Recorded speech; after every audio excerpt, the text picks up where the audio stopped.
আসসালামু আলাইকুম। কেমন আছেন বন্ধুরা? আজকে আপনাদেরকে অনেক মজার একটা ভিডিও দেখাবো। আর এই ভিডিওটা যারা প্রবাসে আছেন তারা অবশ্যই মিস করবেন। কারণ আমরা যারা প্রবাসে থাকি তারা দেশকে যেমন ভালোবাসি তেমন দেশি খাবারও অনেক পছন্দ করি, অনেক ভালোবাসি। তো তেমনি আমার এক বন্ধু, উনি ছুটি কাটিয়ে আসছেন দেশ থেকে।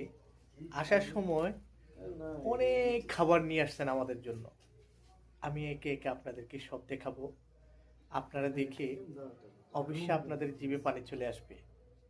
তবে অবশ্যই আমার সঙ্গে থাকবেন এবং ভিডিওটি দেখার পরে লাইক শেয়ার করতে ভুলবেন না। এইগুলো দেশের পাকা আম। উফ, অনেক মিস করি, তাই না? সবাই অনেক মিস করি দেশের পাকা আম খেতে।